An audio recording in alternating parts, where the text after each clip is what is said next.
भारतीय लोगों ने माथे पर कुमकुम का तिलक लगाते हैं। मस्तक प्रदेश के सामने सुंपना नारी जाति ये मुख्य नारी होती है।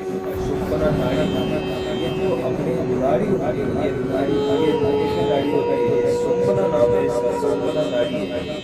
सुंपना नाम की नारी कहलाती है जो मोक्ष की दिलाती है, मोक्ष की ओर तरफ लेकर जाती है, मोक्ष दिलाती है अपने। इस तिलक लगाना उल्ट गति का संकेत है। जिस प्रकार माता और बहनें विवाह करने पर जैसे कोई बहन उसकी शादी करते हैं, शादी करने पर जब दूल्हा उसके सिंदूर लगाता है तो वो पक्का पता हो जाता है कि इस दूल्हे की ये दुल्हन इस दूल्हे की है। तो वही विवाहित अथवा अविवाहित की पहचान है माते का सिंदूर। जैसे माते की सिंदूर की पहचान होती है, उसी प्रकार कोई भक्त वैष्णव का या भगवान का यह है या नहीं, उसी की पहचान मस्तक का तिलक होता है। और ये तिलक उनके अष्ट देवों का होता है। तो पता नहीं कौन कौन से अष्ट देव है, आपके सामने कौन सा ये तो मस्तक की तिलक की बात। आगे चलते आगे आपके सामने वैज्ञानिक अलग होता है।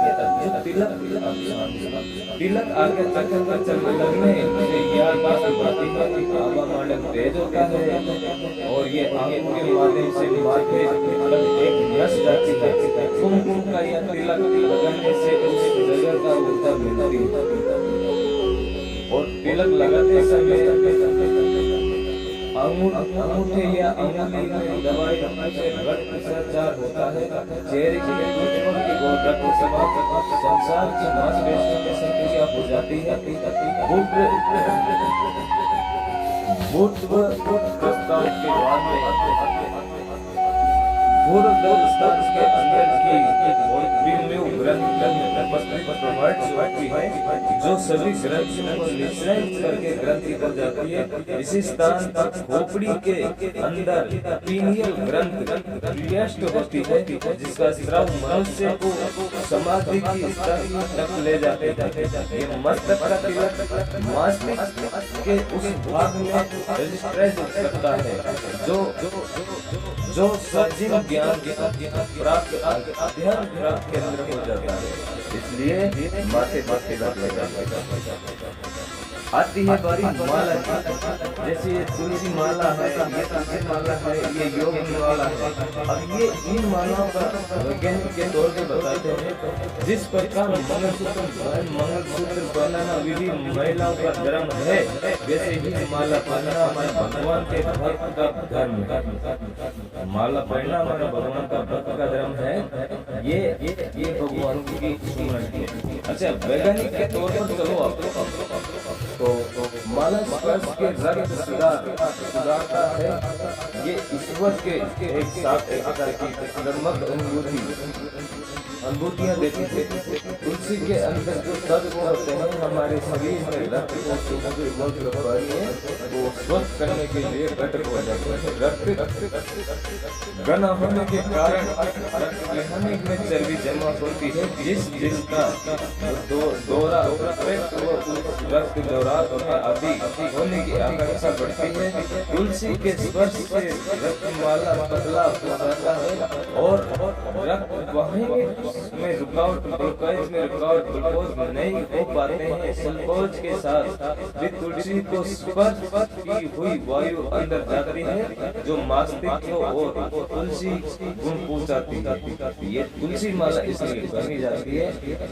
अच्छा और दूसरा धर्म सिखाता है हमें माता पर जो ब्राह्मण रहता है वो सिखा रहता है, सिखा ऐसे चोटी रखता है। तो वो चोटी क्यों रखी जाती है? ये हमारा हिंदू धर्म सिखाता है हमें। हिंदू धर्म ये सिखाता है, हिंदू धर्म में सिर पर सिक्का रखने की परंपरा है।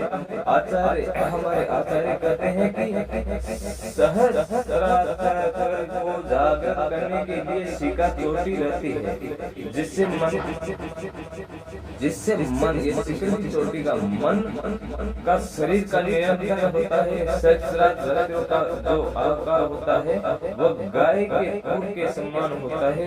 उतनी ही अगर सिक्का रह जाए तो हमारा शहर साफ खुला है। अगर सिक्का जितनी लंबी रख सको उतनी आदमी का रास्ता सिलेक्ट मिलेगा। वैज्ञानिक के तौर पर बढ़ती है बातें यह भी है, सिक्का रखने की सोचने की क्षमता बढ़ती है, क्रोध नहीं आता है, मन स्थिर रहता है। सिक्का का स्थान ब्रह्मांड रक्त स्थान है। योगी जन इसी स्थान में प्राण त्यागने जाते हैं। जब बहुत कोमल जगह होती है सिक्का रखने से हम ठोकर से बचते हैं।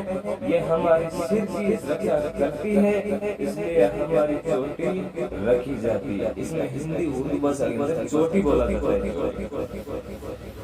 बात कलावे की। अब हाथों में अंदर अगर आप हाथ के अंदर कलावा बांधेंगे तो जैसे ये लच्छा, उनको देसी भाषा देसी में लच्छा बोला जाता है। अगर लच्छा कलावा हिंदुओं की मौलिक पहचान है, ये सभी सनातनी कलावा पहनते हैं। कलावा धारण करने का मतलब रक्षा है, इसे रक्षा माना जाता है, इसलिए इसको कलावा कहा जाता है। वैज्ञानिक के तौर पर आ जाइए। वैज्ञानिक का तौर ये करता है कि हाथ में जिस स्थान पर कलावा पहनते हैं वहां से होकर अनेक नाड़ियां गुजरती है। आगे के स्पर्श से रक्तदान सुधारता है, उनके रोगों की रोकथाम होती है। उनके रोगों की रोकथाम इसी मार्ग से होती है। तो ये परंपरा है और आज का वीडियो यही समापन करूंगा।